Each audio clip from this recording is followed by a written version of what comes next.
तो चलो बच्चों, अब हम लोग टॉपिक स्टार्ट करते हैं profit and loss appropriation account. तो सर ये profit and loss appropriation account होता क्या है? अब इनकम और एक्सपेंस का एक छोटा सा प्यारा सा खाता। सर पहले आप इसके बारे में आप हमको कुछ बातें बताएं। मैंने कहा क्या?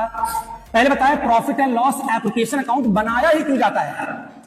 पहले तो आप यही बताएं। तो भैया profit and loss appropriation account हम लोग बनाते हैं इस वजह से है कि मैं प्रॉफिट को डिस्ट्रीब्यूट कर सकूं अमंग पार्टनर्स के बीच प्रॉफिट को क्या कर सकूं?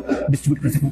तो ठीक है, ये तो पीएल में भी हम लोग कर सकते थे। नहीं बच्चों, पीएल में मजा नहीं देता था। मैंने थोड़ी देर पहले आपको बताया कि IMRCSTC होता है ना, तो समराइजिंग में तीन चीजें बनती है नॉर्मली जो हम लोग जानते हैं। क्या? Trial balance, profit and loss account और बैलेंस शीट। तो जब ये खाता तैयार हो जाता है ना, तो after preparation of final account तब हम लोग बनाते हैं पीएल एप्रोप्रिएशन अकाउंट, क्योंकि प्रॉफिट को डिस्ट्रीब्यूट करना होता है। यानी उसका इससे कोई लिंक ही नहीं है। यानी बैलेंस शीट में भी नेट प्रॉफिट जाएगा ही जाएगा, उसको बांटने का कोई मतलब दिखाना तो है नहीं। तो पीएल में पीएल और जो नेट प्रॉफिट यहां पर हम लोग भेज देंगे, लेकिन उसको बांटने का जो प्रोसेस है उसको हम लोग पीएल एप्रोप्रिएशन में दिखाएंगे। यानी जो भी प्रॉफिट को बांटना होगा वो हम बताएंगे, दिखाएंगे कहां पर? पीएल एप्रोप्रिएशन में। अच्छा बात ये बात समझ आ गई। तो कहने मतलब ये सर इसका नेचर क्या होता है? भैया नेचर इसका होता है नॉमिनल अकाउंट। क्या होता है? और नॉमिनल अकाउंट क्या होता है? जब एक्सपेंस और इनकम की बात होती है। नॉमिनल अकाउंट में किसकी बात होती है? एक्सपेंस और इनकम की बात होती है। याद रखना बच्चों, कोई भी प्रॉफिट एंड लॉस अकाउंट का आइटम अगर माइनस नहीं है, और दो ऐसे आइटम होते हैं जो बच्चे कंफ्यूज होते हैं, वो सोचते हैं कि ये भी तो पार्टनर से जुड़ा हुआ खर्चा है ना, लाओ इसमें डाल दें। ठीक है ना, पार्टनर से जुड़ा हुआ इनकम लाओ इसमें डाल दें। जैसे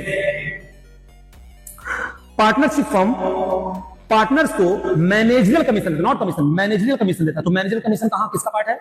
इसका पार्ट है, ये पीएल का पार्ट है। पार्ट क्यों है? क्योंकि मैनेजर को रखना था, मैनेजर मिला नहीं तो उसको मैनेजर कमीशन देकर उसको रख दिया। कोई एक पार्टनर था, वो अच्छा खासा बंदा था, मैनेजमेंट अच्छी तरह जानता था, तो मैंने उसको सैलरी दी। तो वो खर्चा जो होगा वो कहां जाएगा? हो जाएगा आपका प्रॉफिट एंड लॉस अकाउंट में। ठीक है ना? उसी तरीके से अगर मान लो रेंट देना, पार्टनरशिप हमको रेंट देना है, किसको रेंट देना है? वो पार्टनर्स को देना है, रेंट पे रहता है। तो रेंट जो है ये पार्टनर्स को भले रेंट दिया जा रहा है, ये मत सोचना पार्टनर्स जुड़ा हुआ खर्चा है। नहीं, बात ये सोचो रेंट दिया जा रहा है। अरे रेंट अगर वो नहीं देता अपना बिल्डिंग रखने के लिए किराए पे, तो किसी और से मैं लेता। तो पता ये चला ये रेंट वाला जो आपका एक्सपेंस है ये भी जाएगा पीएल अकाउंट में। नॉर्मली यही आता है। तो ये दो खर्चे अगर देखें तो कंफ्यूज मत होना, ये पीएल का आइटम है। ठीक है ना? वहां से पहले माइनस करके फिर आगे बढ़े। तो पीएल का पहले एक्यूरेट नेट प्रॉफिट चाहिए। जब वो नेट प्रॉफिट मिल जाए उसके बाद आप बनाए पीएल एप्रोप्रिएशन अकाउंट। सही बात, इतनी बात तो समझ में आ गई आपको। आओ देखते हैं पीएल एप्रोप्रिएशन बनाएगा कौन? बनाएगा कौन? बनाएगा पार्टनरशिप फर्म। कैसे बनाएगा ये नहीं? सर म्यूजिक भी बजाते हैं क्या? हाँ भाई हाँ, मैं म्यूजिक भी बजाता हूं। Profit and loss appropriation account. ठीक है ना बच्चों? ये क्या होगा आपका? पर्टिकुलर। क्या होगा ये? पर्टिकुलर। रुपीज